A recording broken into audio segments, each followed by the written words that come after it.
네, 비무장지대가 아니고 중무장지대가 됐다는 소식이 오늘 들어와 있습니다. 양욱 의원님, 예. 유엔군 사령부가 비무장지대 안에 중화기를 들여올 수 있도록 그렇게 규정을 바꿨다고 하는 얘기는 어떤 얘기입니까? 예, 이제 원래 비무장지대가 무슨 개념인지 설명을 드려야 될 것 같은데요.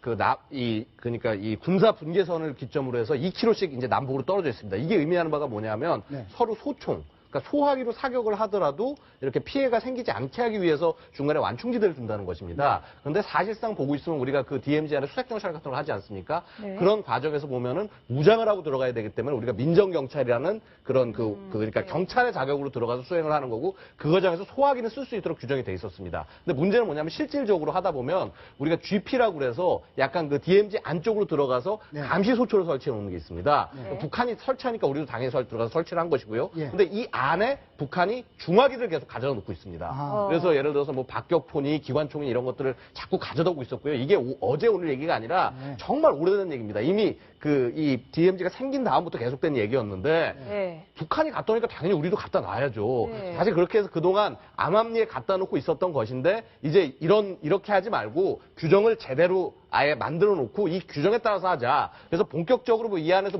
이 총기를 들고 중화기를 들고 움직이겠다는 것이 아니라 기존에 들어가 있는 것에 대한 근거를 만들어주는 정도다라고 이해하시면 되겠습니다. 아, 그렇군요. 북한의 이딴 도발로 사실상 남북 간의 그 합의가 여러 가지가 종이장이 됐는데요. 이 비무장지대도 마찬가지인 셈이네요. 그렇죠? 네, 그렇습니다. 지금까지 북한이 많은 그 도발 행동들을 보면은 정전협정을 다 무력화시키는 거 아닙니까? 그렇습니다. 지금 북한의 도발에 여태까지 보고 있으면요, 뭐 지금 가장 작년 예를 들겠습니다. 대표적으로 목함지뢰를 설치를 해서 우리 그 병력들이 지나가는 길목에도 설치를 해가지고 인원을 부상을 입히고 사람을 죽게 만들고 이런 행위들이 계속 되고 있는 것이고 결국은 우리에게 제일 중요한 것은 이러한 도발이 있을 때 좌시하지 않겠다. 그래서 목함지뢰 도발이 있고 난 다음에 우리가 굉장히 어느 때보다도 강한 그 어떤 그 스탠스를 보여줬고 네. 그렇기 때문에 북한이 와서 우리에게 유감을 표명하는 사실상 사과를 하는 그런 것까지 끌어냈다. 결국은 제일 중요한 것은 총알 하나 더 있고 센 무기가 하나 더 있고가 중요한 것이 아니라 네. 그 정권 그다음에 그 국민들이 어떠한 의지를 갖느냐가 북한의 그 의지를 꺾을 수 있는 그런 중요한 계기라는 것입니다. 네. 그렇군요. 그래서 우리 군이 비무장지대에 대북 확성기를 추가로 더 확보하기로 했죠. 물론 북한이 반발하겠지만 북한이 지금 도발에 대응하기 위해서 어쩔 수 없는 조치 아닙니까? 김정환 기자. 그렇죠. 북한이 이제 아킬레스건이라고도 하고 워낙 자신들이 이야기하는 최고 존엄에 대한 민감한 내용들을 담고 있기 때문에 여기에 대해서 즉각적으로 반발을 할 것으로 예상이 되는데 현재 11개소에서 고정식 방송시설이 있는데요. 10개소를 추가로 설치할 예정이고요. 그리고 6대 정도 운영 중인 그 이동식 확성기 같은 경우에도 추가로 또 배치를 할 것이라고 합니다. 이 신형 확성기인데요. 이 경우에는 10km 이상에서도 상대 측에게 정확하게 그 방송의 내용이 여러분은 알다시피 확성기가 좀 웅웅거려서 내용을 잘 이해할 수 없는 경우도 있는데 이 신형 확성기 같은 경우에는 상당히 그 깨끗한 음향을 가지고 있어서 상대 측에 우리의 이야기를 전달하는 것도 굉장히 효율적이라고 합니다. 북한이 근데 즉각적으로 반발을 하고 있죠. 네. 이 북한이 이 미사일 발사를 계속하면서 뭐 어제도 SLBM을 쐈다고 하지만 그러면서 동시에 계속하는 게 있습니다. 우리한테 대화를 하자고 하거든요. 일단 어제 공개된 영상을 한번 보고 얘기 나눠보겠습니다. 우리는 북남 관계 개선과 통일 문제 해결에 도움이 된다면 정견과 신앙, 주의 주장에 관계없이 그 누구와도 허심탄회하게 마주 앉을 용의가 있다는 것을 다시 한번 확언합니다. 7월 중에는 합의되는 장소에서 북과 남 해외 대표들을 망라한 전민족 공동준비위원회 결성과 관련한 실무 접촉을 가질 것을 제의합니다. 자, 뭐뭐 합니다. 존댓말 북한에서 남한 측을 향해서 이렇게 쓰는 경우 정말 오랜만인 것 같은데요. 황 의원님, 북한 의도가 뭐라고 봐야 됩니까? 그런데 두 가지라고 보는데요. 첫 번째는 저기에서 의제에 북핵 문제가 없습니다. 북핵 문제를 의제로 다루겠다면 우리도 이제 좀 상황에 따라서 고려해 볼 수가 있는데 네. 따라서 북핵 문제에서 시간 벌기입니다. 그런데 네. 두 번째, 정부와 대화를 하자는 게 아닙니다. 이게 가장 중요한 건데요. 바로 이제 민족 공동체와 대화를 하자 그럴 때 네. 사회 단체도 참여하라는 건데요. 네. 북한의 순수한 사회단체가 어디 있습니까? 그러면 이렇게 됩니다. 50대 50으로 나누면은 북한은 1차 물러날 입장을 가진 50이 나오는 거고요. 이 대한민국 쪽은 북한이 지정하는 심지어는 약간 종북적인 성향의 단체까지 꼭 집어넣으려고 해요. 그렇지. 그다음에 해외 단체라는 것도 보면은 그런 정치적인 보면 친북적인 성향 단체들이 들어갑니다. 네. 그러면 50대 50으로 한다고 그러지만 실질적으로 구성은 어떻게 되냐면은 52대 48이 되거나 이런 구성이 되거든요. 그러면 자신의 유리해집니다. 그러니까 대화를 하려면 책임 있는 정복 당사자끼리 대화가 아니라 전 민족 공동체라는 거거든요. 그다음 굳이 이게 핵심적인 거고요. 이름으로써 남남 갈등을 유발시키려고 하는 거죠. 남남 갈등. 그리고 또 저 대화에 그 대화를 주도할 그 대표 격에 김영철 통전부장 있잖아요. 옛날에 천안함 폭침의 주역 강경파. 아니 그러니까 제가 어떻게 김영철을 앉혀놓고 대화를 하자고 그거를 하시는 거예요? 앞서 말씀드린 빼놓은 걸 질문을 잘해 주셨는데요. 네. 그거 자체가 제가 웃으면서 얘기하면 사실상 그게 본질이자 코미디입니다. 네. 이 김영철이 누굽니까? 바로 정찰총국을 맡아갖고 각종 테러를 일으켰던 당사자입니다. 그러니까요. 그리고 지금 마친 직책이 통일전선이거든요. 네. 통일전선이라는 게 뭐예요? 그야말로 통일전선 전략전술을 담당하는 건데 이쪽에서 대화를 하겠다는 얘기 뭡니까? 뭐 그냥 초등학생도 이해할 수 있는 거 아닙니까? 그야말로 이번 대화는 통일전선 전략이다. 딱 그걸 가르쳐 준 거 아닙니까? 네. 네, 황 의원께서 잘 말씀해 주셨는데요. 남북 간의 사안에 대해서 북한은 정확히 의견이 일치한데 남한은 의견이 다양하죠. 사드 문제로 지금 많이 다양한 의견이 나오고 있는데요. 백성훈 변호사님. 네. 안철수 국민의당 전 대표가 오늘 사드 배치 문제를 국민투표에 붙이자 이렇게 얘기를 했다고 합니다. 얘기가 됩니까? 어떻습니까? 그러니까 원래 이제 국민투표를 하는 게 국회의원 선거할 때, 대통령 뽑을 때, 헌법 개정할 때 하고 그거 말고 기타 국가 안위의 중요한 사안 관련해서 국민투표에 붙일 수 있거든요. 네. 그 부분을 말씀하시는 것 같은데 사실 사드 배치 여부는 고도의 정치적, 외교적 그런 결단을 통해서 설치 여부가 결정이 되는 거지. 이거 국민의 인기 영합에 따라서 이게 국민들이 원하지 않으면 안 되고 국민들이 원하면 뭐 하고 이런 문제가 아니란 말이에요. 그러니까 네. 물론 안철수 대표가 요즘에 이 사드 문제 관련해서 워낙 의견이 분분하다 보니까 국민투표 얘기를 하신 것 같은데 이 부분은 국민투표에 붙일 수 있는 영역 자체가 아니라는 생각이 좀 듭니다. 좀 그렇게 적절하지 않다는 생각이 좀 드네요. 네, 어쨌든 정부는 그 사드 배치를 해야 된다는 정당성을 끊임없이 이야기를 하고 있습니다. 오늘 오전에 한민구 국방장관이 방송에 나와서요. 사드로 그 북한의 잠수함 탄도미사일도 막을 수 있다 이런 얘기를 했는데 같이 한번 내용을 보시기로 하겠습니다. 네, 동해안 동북방에서 한반도를 향해서 SLBM이 발사된다면 그것은 무수단 미사일과 같은 맥락에서 사드로 요격 가능하다 이런 발언을 했습니다. 예. 양욱 의원님, 예. 어떤 내용이고 저게 맞는 얘기입니까?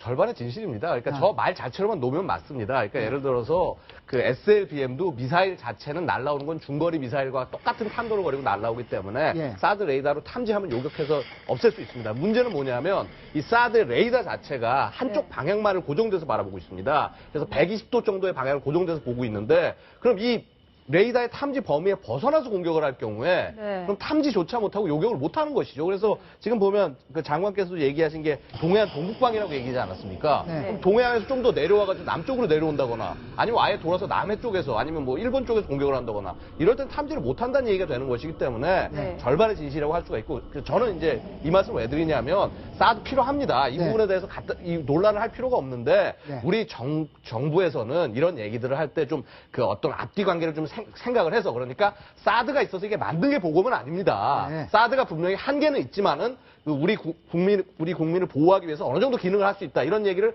설명해 주는 과정에서 얘기가 나온 것 같은데 네. 사실 되는 것과 안 되는 것 그다음에 어떻게 그 이해해야 될지 이런 부분을 좀 더 명확하게 우리 국민들한테 설명할 수 있어야 되는 거 아닌가? 그렇죠. 지금 양욱 의원의 설명을 그림으로 한번 같이 보겠습니다. 그림으로 보면은 지금 한민구 장관이 얘기했죠. 동북방에서 SLBM을 쏘면은 여기 칠곡이든 어디든 남한에 있는 사드로 막을 수 있다는 거고요. 여기 잠수함이 이 북한의 바다에서 나오면 말이죠. 이렇게 미사일을 쏠 경우에는 막을 수 있다는 거고 그러나 잠수함이라는 게 바다 밑을 이렇게 은닉해서 남한으로 들어올 수 있는 거거든요. 들어와서 서울을 쏘거나 한국의 남한부를 쏘는 것은 막을 수 없다. 그런 예, 말씀이죠. 맞습니다. 그러니까 절반의 진실인데 예. 한 장관이 좀 이런 그림과 함께 여러 가지 경우를 같이 좀 얘기를 해줬으면은 혼돈이 없지 않았을까 그런 생각이 듭니다. 그런데 말이죠. 예. 북한이 한반도 사드 배치가 결정된 그 다음날 바로 SLBM을 쐈어요. 예. 물론 이것을 많이 그 보복으로 얘기를 하지만 북한은 지금 SLBM을 계속 실험을 해야 되기 때문에 예. 핑계거리 안에 생겼다 이렇게 생각하는 것 같은데요. 예. 지금 SLBM 개발 상황 어느 단계까지 와 있는 것 같습니다. 자, 지금 SLBM은요, 북한으로서는 사활을 걸 넘버원의 그 프로그램 중에 하나입니다. 그러니까 ICBM도 중요하지만은 네. ICBM만큼이나 중요한 게 SLBM인 것이요. 네. 이 지금 SLBM이라는 것은 결국 잠수함에서 발사하기 때문에 원점을 절대로 알 수가 없다. 네. 이것만큼 무서운 게 없다는 것이죠. 그래서 이 SLBM 개발은 이미 이제 작년 5월에 첫 이제 그 발사 장면을 보여주면서 예. 이 수중 사출 단계를 할 수 있다는 걸 증명을 했고요. 그 다음에 올 초에 발사를 하면서 수중 사출을 넘어서 이제 초기에 상승 단계까지 어느 정도 할 수 있다. 이 정도까지 보여줬습니다. 그러면 지금 이제 남은 건 뭐냐면 어느 정도 이제 초기 비행 단계를 지나서 정점을 찍고 이제 다시 목표로 떨어지는 이런 모습을 보여줘야 되는데 지금 아마 이번 발사가 뭐 예를 들어서 지난번 4월달 발사보다 거리가 좀 짧았다, 고도가 짧았다 그래서 실패다라고 표현을 하는데 네. 이거 우리 이렇게 쉽게 얘기할 게 절대 아닙니다. 왜냐하면 지난번 무수단 같은 경우에도 계속 실패다 얘기했지만은 네. 결국 보시면 성공하지 않았습니까? 이게 뭐냐면은 이 발사 자체를 예를 들어서 지난번 무수단처럼 이렇게 고탄도 아주 각도를 세워서 발사할 경우에는 이런 시험이 굉장히 어려울 수 있기 때문에 앞으로도 계속적으로 북한은 이런 SLBM 발사 실험을 계속할 것이다. 그다음에 여기서 그치는 것이 아니라 뭐냐면요. 이 SLBM 자체가 사실 발사하는 잠수함 자체가 북한이 너무 작습니다. 그래서 이 잠수함 좀 큰 잠수함, 그러니까 3,000톤급 신형 잠수함을 분명히 빠른 시일 내에 끌고 나와서 여기서 발사하는 모습을 보여줄 것이다. 정말 우리가 주의해야 된다라고 말씀드리고 싶습니다. 네. 자, 이달 안에 국방부에서 어떻게 사드 부지를 결정해서 발표할 수도 있을 것 같은데 이르면 네. 아직 발표도 안 났는데요. 벌써 유력 부지로 언론에 거론된 들은 난리가 났습니다. 저희가 화면 한번 준비를 해봤거든요. 보시죠. 국민성장 박살내는 안 된다! 안 된다! 실곡은 더 안 된다!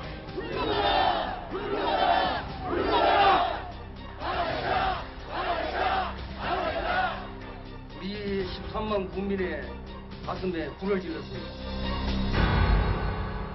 자, 7곡 13만 군민의 가슴에 불을 질렀다고 했는데 아직 결정도 안 됐는데 왜 반대하는지 주민한테 저희가 직접 들어봤거든요. 이야기를 한번 들어보시겠습니다. 우리 13만 국민은 국방부에서 한 번도 대화 한 번 없었습니다. 자치단체에 의견을 한번 수렴한 적도 없고 일방적으로 내정을 했다고 하니까 온 국민이 분노하고 있습니다. 사드에서 내뿜는 전자파의 범위로 인해서 광활한 부지 2,800만 평의 부지가 이제 필요하고 그 부지로 인해서 우리가 살고 있는 칠곡군이 두동강 날 수 있는 위험이 있죠. 네, 국내적으로 지금 부지 선정을 놓고 반발이 이제 가시화됐고요. 시작이 됐고요. 중국도 실력 행사에 나설 그럴 조짐입니다. 중국의 관영 매체가요. 사드가 배치된다면 중국 정부는 이렇게 해야 된다라고 5가지의 방안을 중국 정부에 제시를 했는데 한번 보시겠습니다. 김정한 기자, 어떤 내용인가요? 관영 매체이기 때문에 중국 정부의 입장을 내밀하게 대변한다고도 볼 수 있겠죠. 5가지입니다. 사드 배치 지자체나 기업과 경제거래 단절할 수 있다. 그러니까 한류 열풍이라던가 여러 가지 우리 문화 콘텐츠 어쩌면 냉각기를 맞을 수 있을 것 같고요. 중국에 진출한 우리 기업들도 보이지 않는 여러 가지 불이익을 당할 수 있는 우려가 생겼습니다. 사드 배치 지지 정치인들 입국하지 말게 해야 된다라면서 여러 가지 압박 수단을 하고 있고요. 가장 제가 개인적으로 좀 우려스러운 것은 군사적인 보복 가능성까지 언급을 하고 있습니다. 이 중국과 러시아가 공동으로 사드가 미칠 영향을 최소화해야 된다 이러면서 인민해방군은 사드에 대해 미사일을 조준할 준비를 해야 한다고까지 이렇게 노골적으로 반발하고 있는 상황입니다. 네, 양욱 의원님, 중국이 지금 협박인지 아니면은 경고인지 우리에게 메시지를 주고 있는데요. 중국의 협박, 경고 어떻게 대처해야 되겠습니까? 역시 가장 중요한 것은 우리의 의지가 제일 중요하다고 보겠습니다. 왜냐하면 지금 보시다시피 아까 우리 그 일본 얘기도 하지 않았습니까?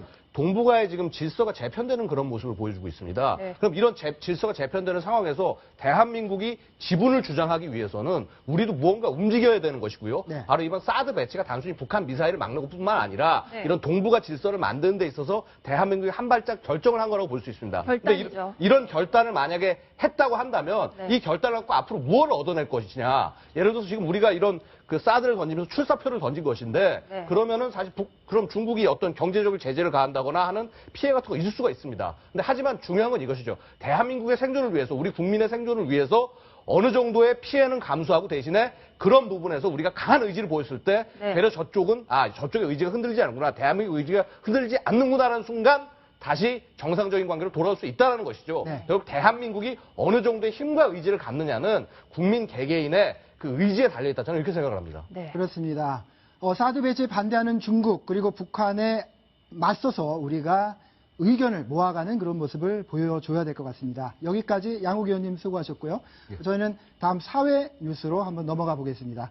다음 소식 그리고 순위 알아보겠습니다.